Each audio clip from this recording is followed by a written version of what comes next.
Ciao, siamo qua oggi per la primissima intervista del mio salotto con Francesco Polazzi, un artista bolognese. Ci ha invitati qua nel suo atelier e grazie Francesco.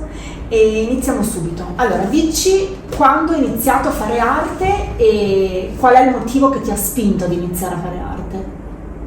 Ho iniziato a fare arte da piccolo, diciamo, se si può dire così.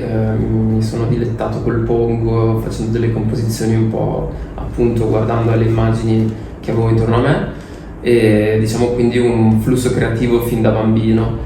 E la pittura mi ci sono approcciato a 22 anni, quando sono andato via dall'Italia per andare in Inghilterra, e diciamo un po' in maniera casuale è venuta fuori come poi una passione e poi anche un lavoro definitivamente. Quindi tu sei andato via dall'Italia, mi hai appena detto, a Birmingham. Lo hai fatto per l'amore del viaggio o già in origine per un motivo legato all'arte?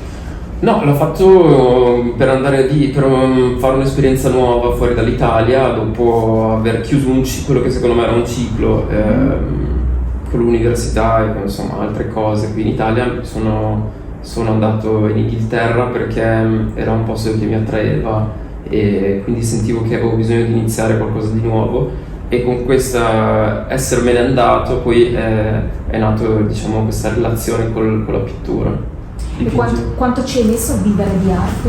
A poter dire posso vivere con l'arte? Guarda, sono 10 anni che dipingo, sono 3 anni che faccio solo questo. 3 anni.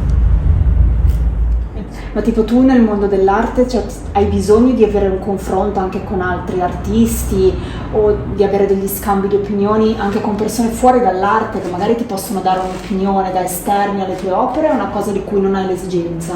L'esigenza torna. Ma secondo me, come in ogni cosa, lo scambio di opinioni c'è bisogno. Cioè, come in ogni frangente. Sì, come in qualsiasi vita c'è bisogno di parlare delle cose. Poi c'è chi ti può dare un consiglio più tecnico, chi invece ti può fare pensare più positivamente su qualcosa. Ho alcuni pochissimi amici con cui mi confronto. Sì, ci sono 3-4 persone. Artisti? Sì. Parlando di artisti invece famosi, affermati, anche grandi nomi anche del passato, c'è qualcuno o alcuni in particolare ai quali tu ti ispiri? Anche sì, no, lì è una questione che ho cambiato negli anni. Ultimamente? All'inizio c'era Basquiat, poi questa qua è la danza di Matisse, era interpretata col Guernica di Picasso, quindi...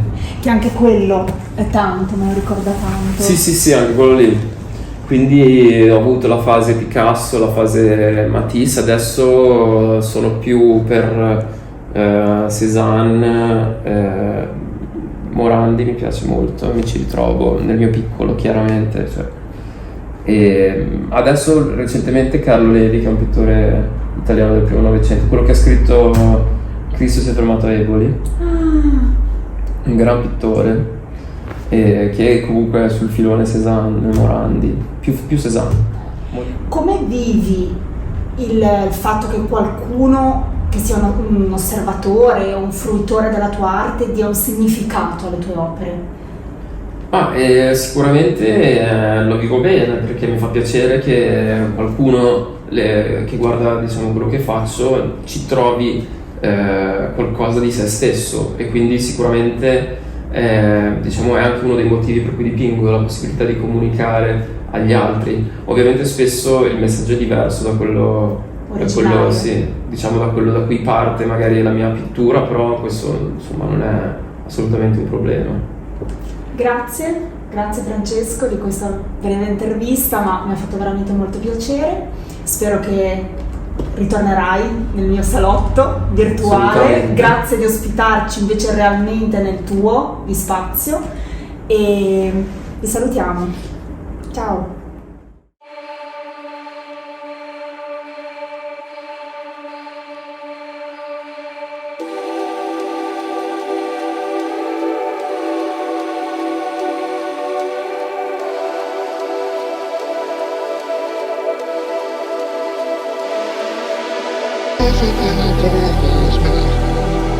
Nothing like a